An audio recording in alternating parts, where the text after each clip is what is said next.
इन जरासीम में ये हैरानकुन सिफ्त है, जब इन्हें एक ख़ास दर्जा हरारत पर हवा में आज़ाद किया जाता है तो ये इंतहाई तेज़ रफ्तारी से फैलते हैं, लेकिन इनके फैलने का एक वक्फा मुकर्रर है।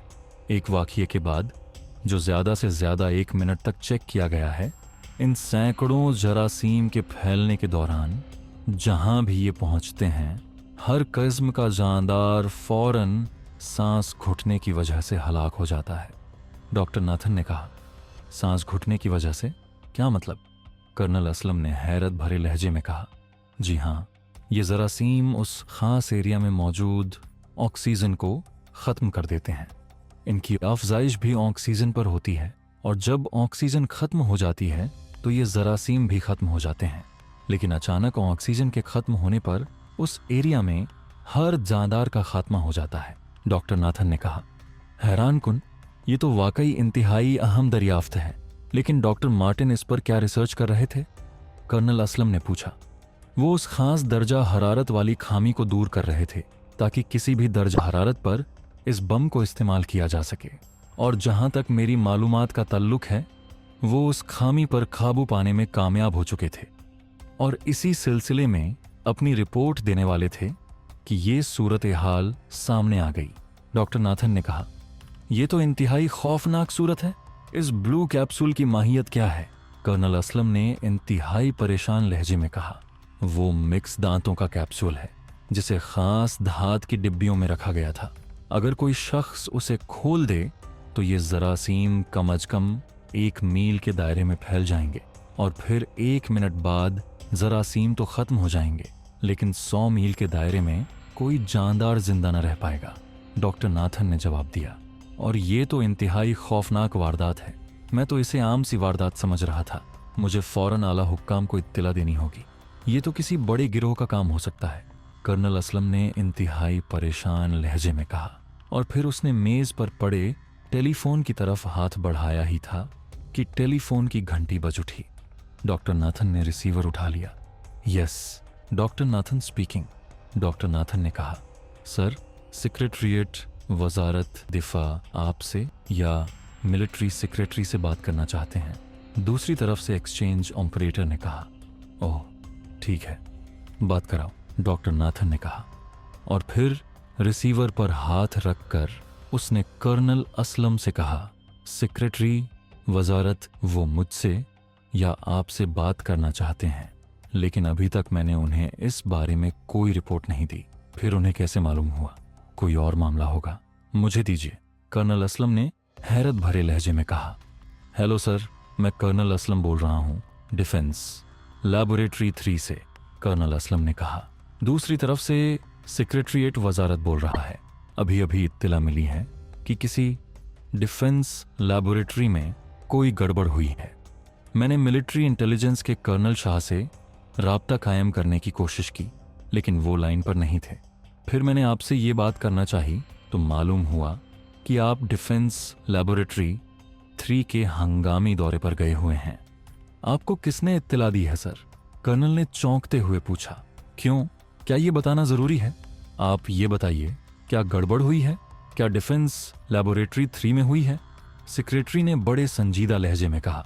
लेकिन सर, मैं अभी आपको रिपोर्ट करने वाला था कि एक खौफनाक वारदात हुई है, इसीलिए मैं यहाँ खुद कुछ तहकीकात करने आया था। यहाँ एक खास शोबे में जरासीमी बम पर रिसर्च हो रही थी। रिसर्च करने वाला एक काबिल एतबार डॉक्टर मार्टिन था, कर्नल असलम ने बताया। फिर उसने डॉक्टर नाथन से सुनी हुई तमाम तफसील सेक्रेटरी को सुना दी। ओह, ये तो इंतहाई खौफनाक वारदात है। मुजरिम का फौरी पकड़ा जाना जरूरी है। कर्नल शाह ने कोई रिपोर्ट दी है? सेक्रेटरी ने परेशान लहजे में कहा।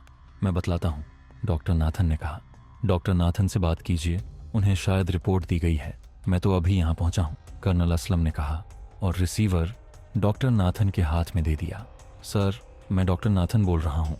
वारदात की इत्तला मिलते ही मैंने कानून के मुताबिक कर्नल शाह और डॉक्टर असलम को रिपोर्ट दे दी थी। अभी थोड़ी देर पहले कर्नल शाह ने मुझे रिपोर्ट दी है, डॉक्टर नाथन ने मोदबाना लहजे में कहा, और फिर उसने वो सारी रिपोर्ट लफ्ज ब लफ्ज सुना दी जो कर्नल शाह ने उसे बताई थी। इसका मतलब ये है कि मिलिट्री इंटेलिजेंस नाकाम हो गई है। अब कर्नल शाह ख्वाह मख्वाह रिपोर्टों की तैयारी के चक्कर में केस को भूल जाना चाहता है।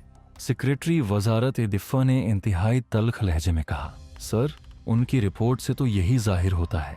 डॉक्टर नाथन ने कहा, उनकी रिपोर्ट से ये भी जाहिर होता है कि मुजरिमों ने बाकायदा प्लानिंग के तहत वारदात की है, कि वो कार और हेलीकॉप्टर भी तैयार थे। उन्हें शायद इस बात की इत्तला न थी कि हमने स्पेशल स्क्वाड्रन मिलिट्री इंटेलिजेंस के तहत तैनात कर रखा है, इसीलिए उन्होंने हेलीकॉप्टर के जरिए यहां से निकलने का प्रोग्राम बनाया था। बहरहाल ये मसला मिलिट्री इंटेलिजेंस के बस का नहीं है, अब इसे X2 ही निपटा सकता है, सेक्रेटरी वजारत दिफा ने कहा। X2? डॉक्टर नाथन ने चौंकते हुए कहा। उसने शायद पहली बार ये नाम सुना था। हाँ, पाकशिया सीक्रेट सर्विस का चीफ, वो इंतहाई होशियार आदमी है, इंतहाई बाकबर। अब देखो कि मैं सेक्रेटरी वजारत दिफा होने के बावजूद इस वारदात से अभी तक लाइल्म था, लेकिन X2 को इस वारदात की सन गुन मिल गई थी। उसने कर्नल शाह से राब्ता किया, लेकिन कर्नल शाह उन्हें टाल गए। हालांकि कर्नल शाह अच्छी तरह जानते हैं कि X2 कितना बाइख्तियार है।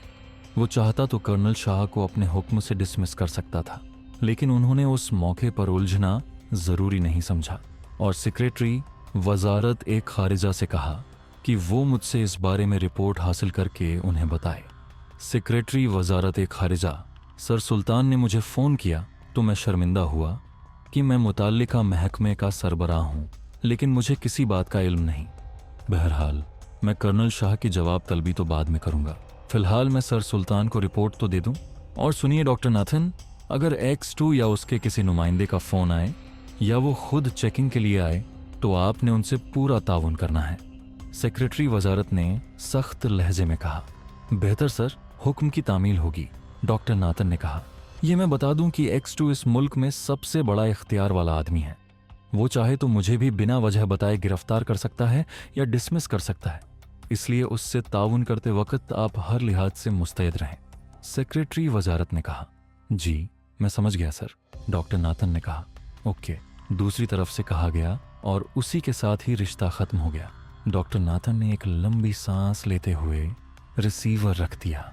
कमाल है, इस कदर बाख्तियार आदमी भी इस मुल्क में मौजूद है।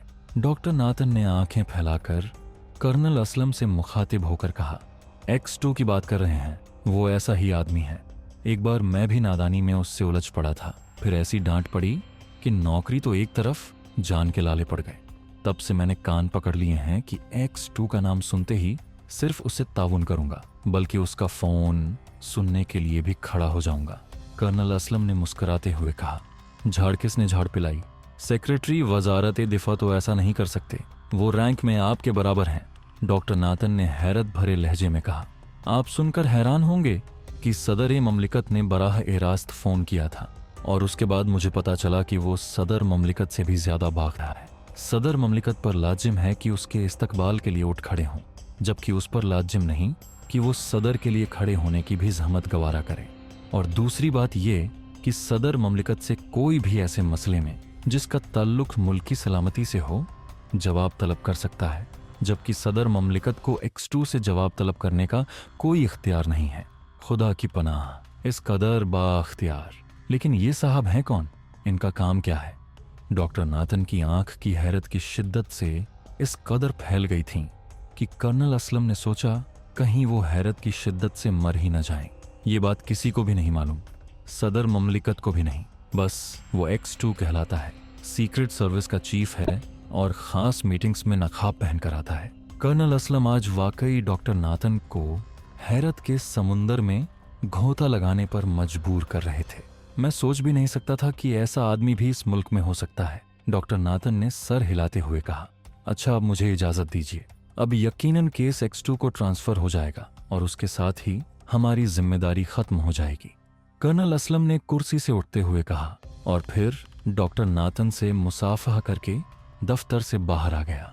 उनके चेहरे पर ऐसा इत्मीनान था जैसे किसी बड़ी जिम्मेदारी का बोझ उनके कंधों से उतर गया हो। दोस्तों, अगर आपको हमारी ये वीडियो पसंद आई है तो लाइक जरूर कीजिएगा, अपने दोस्तों के साथ शेयर करें और चैनल RS विद तलहा को सब्सक्राइब करना मत भूलिएगा। साथ ही बेल आइकॉन दबाइए ताकि नई वीडियोस का नोटिफिकेशन सबसे पहले आपको मिले।